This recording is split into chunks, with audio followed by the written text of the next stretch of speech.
జరుగుతున్నటువంటి ఈ ప్రజా దర్బారు కార్యక్రమానికి విచ్చేసినటువంటి అధికారులకు, నాతో పాటు వేదిక మీద ఉన్నటువంటి కుటుంబ సభ్యులకు, వేదిక ముందున్నటువంటి 6వ వార్డు గ్రామ సోదరి సోదరీమణులకు, పాత్రికేయ మిత్రులకు అందరికీ కూడా పేరు నమస్కారాలు.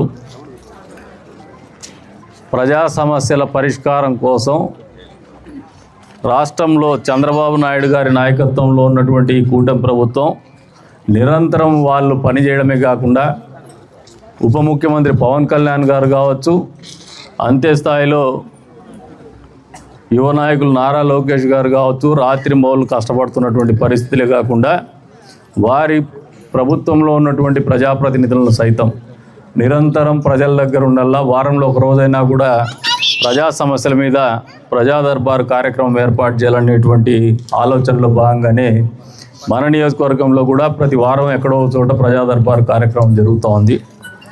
ఇది ఈ రాష్ట్ర ప్రభుత్వం యొక్క చిత్తశుద్ధి, ప్రజా సమస్యల పరిష్కారానికి చిత్తశుద్ధి గురించి చెప్పకనే చెప్తుంది. ఈ రోజున ఈ ప్రజా దర్బారు కార్యక్రమంలో మొదటిగా మహిళా డ్వాక్రా సంఘాలు ఏదైతే ఉందో అమీనియా సంఘం, దాని సమస్య వచ్చింది. మెప్మా వాళ్ళకి చెప్తున్నాము, ఈ మీటింగ్ అవ్వగానే ఇప్పుడే కూర్చొని వాళ్ళతోటే సంఘ సభ్యులతో రేపటికల్లా దాన్ని పునరుద్ధరించమని చెప్పేసి చెప్తున్నాం. ఆర్పీ లేనటువంటి పరిస్థితుల్లో కూడా మున్సిపల్ కమిషనర్ గారు కూడా చొరవ తీసుకొని రేపటికల్లా ఆర్పీని కూడా దాంట్లో ఏర్పాటు చేసి ఆ సంఘాన్ని లైవ్లో పెట్టమని చెప్పేసి కోరుతా ఉన్నాం. ఇక ఇంటి పట్టాల కోసం కొద్దిమంది ఇచ్చున్నారు, 4-5 ఇచ్చినారు, ఎక్కువేం లేదు. అర్హులైనటువంటి వాళ్ళందరికీ కూడా ఇంటి పట్టాలు ఇవ్వాలనే ఆలోచనతో ఈ ప్రభుత్వం ఉంది. ఖచ్చితంగా మీరు ఇచ్చినటువంటి అర్జీలో అర్హత ఉన్నటువంటి వ్యక్తులైతే 100% వారందరికీ కూడా ఇంటి పట్టాలు ఇస్తామని చెప్పేసి కూడా తెలియజేస్తున్నాం. ఇక పెన్షన్ల మీద డయాలసిస్ పేషెంట్ ఎవరు వచ్చినారు, డయాలసిస్ పేషెంట్కి అయితే ఖచ్చితంగా పరిగణలోకి తీసుకుంటాం. అంతేకాకుండా మిగతా వారు కూడా వితంతు పెన్షన్లకు ఇచ్చున్నారు, వృద్ధాప్య పెన్షన్లకు ఇచ్చున్నారు. అర్హులైనటువంటి వాళ్ళకంతా కొత్త పెన్షన్లు మంజూరు అవుతాయి తొందరలోనే, 1-2 నెలల లోపలే. ఎప్పుడైతే కొత్త పెన్షన్ల కార్యక్రమం ప్రారంభమవుతుందో అర్హులైనటువంటి ప్రతి ఒక్కరికి కూడా ఈ పెన్షన్లు ఇస్తామని చెప్పేసి కూడా ఈ సందర్భంగా తెలియజేస్తున్నాం. ఇది కాకుండా లో వోల్టేజ్ సమస్య ఉందని చెప్పేసి ఈ ప్రాంతంలో ఉన్నటువంటి కాలనీ వాసులు తెలియజెప్పినారు. ఆ సమస్యను కూడా డిఈ గారికి ఇప్పుడే చెప్పినాము, వారు కూడా ఇప్పుడే ఉండి ఇక్కడ దగ్గరుండి ఆ సమస్య పరిష్కారం చేస్తారని చెప్పేసి కూడా మీకు ఈ సందర్భంగా తెలియజేస్తున్నాం. ఎప్పుడో కట్టినటువంటి రామాలయం సమస్య ఉంది, దానికి కూడా అధికారులకు ఉత్తర్వులు ఇస్తున్నాము. ఈ ప్రజా దర్బార్ కార్యక్రమం అంటే ఈరోజే ఆ సమస్యను కూడా పూర్తి చేస్తామని చెప్పేసి కూడా ఈ సందర్భంగా తెలియజేస్తున్నాం.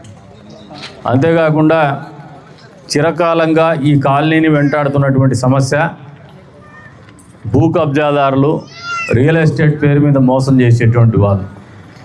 గతంలో పేదవాళ్ళు ఇక్కడ డబ్బులు ఇచ్చి కూలి పని చేసుకునే వాళ్ళు, పాచి పని చేసుకునే వాళ్ళు కూడా ఉన్నారు.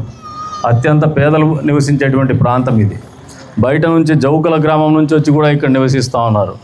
వారందరూ కూడా రైతు కూలీలుగా ఉంటూ చేసుకునేటువంటి కార్యక్రమం. ఆ రోజుల్లో 09 కింద ఉంటే వెసులుబాటు కోసం సర్వే నెంబర్ వేరే వేస్తూ షెడ్యూల్ సేమ్ ప్రాపర్టీ షెడ్యూల్ మాత్రం కరెక్ట్గా వేస్తూ రిజిస్ట్రేషన్లు చేసుకున్నారు. దాన్ని మళ్ళీ గత ప్రభుత్వంలో ఎన్ఓసి తీసుకొచ్చి పేదవాళ్ళులే ఎవరు అడగలేరు, వీళ్ళకి ఎవరు అండగా ఉండరనే ఆలోచనతోనే మళ్ళీ భూ కబ్జాదారులు ఆ భూములు అమ్ముకునేటువంటి కార్యక్రమం చేస్తున్నారు. వారికి అండగా గతంలో ప్రతిపక్షంలో కూడా ఉన్నాం. ఇప్పుడు ఆ సమస్యను పరిష్కారం చేస్తూ ఫుల్ స్టాప్ పెడతామని చెప్పేసి కూడా ఈ సందర్భంగా తెలియజేస్తూ ఉన్నాం.